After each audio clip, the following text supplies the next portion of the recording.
Day continues here on One News Now. I'm Sean Yao. The Philippines may soon face higher borrowing costs should debt watchers decide to downgrade our credit rating.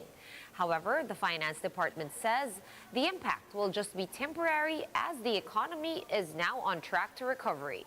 Shyla Francisco clears up that story. Lionel still tries his best to earn as a tricycle driver, even with barely enough passengers.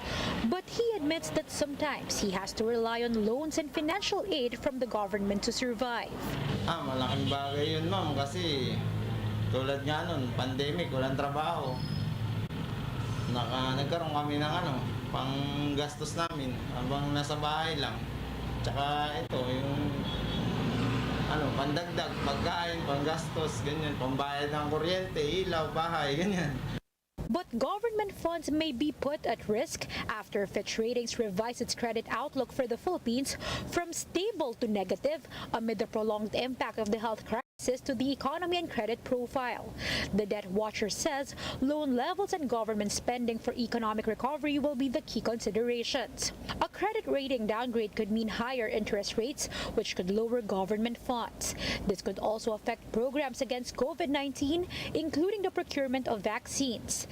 In addition, higher interest rates could be passed on to consumers applying for home, car, and business loans. Damay lahat yun, yung paghiram ng gobyerno. Kung magkaroon man ng adjustment sa credit ratings, i-reflect yun sa market natin, sa merkado natin. Kaya yun, instantaneous. For now, Fitch has maintained its BBB credit rating for the country, but experts said this serves as a warning. The Finance Department, however, assured the public that the negative impact will just be temporary. Secretary Sonny Dominguez is confident that the economy is now on its way to a solid recovery path. Shyla Francisco, we are One News. And Davao City Mayor Sara Duterte is the top choice for president in next year's election, based on the latest Pulse Asia survey. Around 28% of Filipino adults would vote for the presidential daughter in 2022, according to the survey conducted between June 7 to 16. Mayor Sara is followed by Manila Mayor Isko Moreno, former Senator Bongbong Marcos, and Senators Grace Poe and Manny Pacquiao. Meanwhile, 8% of Filipinos have yet to favor any candidate. The survey comes after President Duterte once again asked the public to count his daughter out in the presidential race. In a televised speech on Monday, the chief executive said that he would rather see opposition bets win to find out how they would run the country. Maybe some other time, not at this time when the Philippine politics is crowded with people in the likes of Trillanes, tapos yung si De Lima. So I would rather na kung sila na lang ang patakbuhin at sila'y manalo, nagdadasal ako niyan at makita nila kung paano nila patakbuhin ang gobyerno, gaano ka hirap. We're going to pause for a quick break, but we will be back with more stories after that. Keep it here.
One News Now, I'm Sean Yao. The Environment Department says it will look into reports that raw sewage dumped by hundreds of ships anchored in the Spratly Islands has damaged coral reefs in the area. We have Environment Undersecretary Benny Antiporda joining us via Zoom to discuss that further.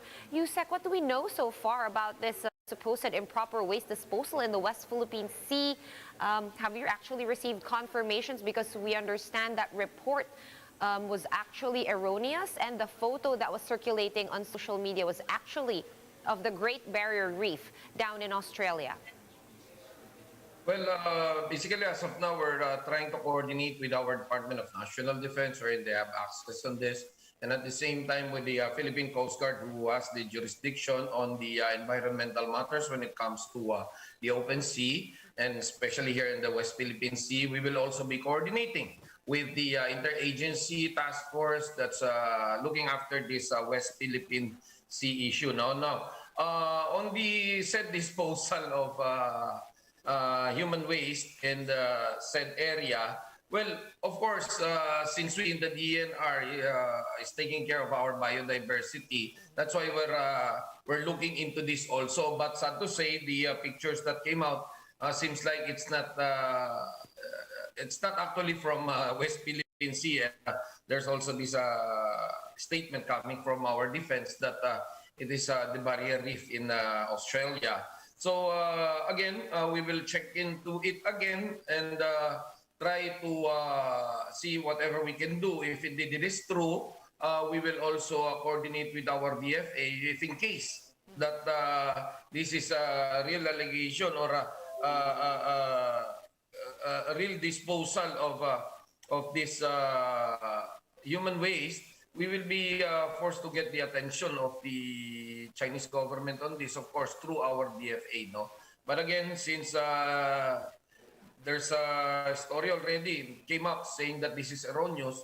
So again, rest assured that the DNR will keep on guarding our environment also with the help of our other agencies. No, though there is a issue here in West Philippine Sea, we're still doing our job in protecting our environment.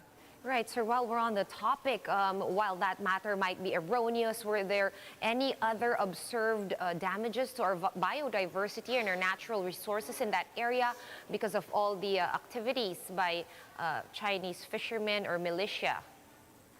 Well, we are also validating if indeed these are Chinese vessels, no, that's disposing, conducting illegal discharge there in the West Philippine Sea. But again, it's really good that we have a statement that came up already saying that this is an erroneous photo and allegation, and we also conducted our investigation on people who initiated this report. Really, we can see that there's a movement on the political issue here in the Philippines against this West Philippine Sea, no? So please, wag naman po sana yung environment, no? Because again, we're having a hard time trying to cope up with the trying to recover the state of our environment as of now, and you know, we are only wasting our precious time if we will come up with such a story wherein wala pong katotohanan. Now, again, giving them the benefit of the doubt, we will still conduct our investigation on this. All right, good to know, and hoping for successful results of that investigation. Thank you so much for your time, DENR Undersecretary Benny Antiporda. For more updates, visit News 5, the Philippine Star, and Business World online. Visit our website, onenews.ph, for more in-depth analysis. You can also catch One News on the Signal Play app. Register for a free account at www.signalplay.com and stream One News live anytime, anywhere. Masks on, wash hands, and stay safe, Philippines. I'm Sean Yao. We are One News.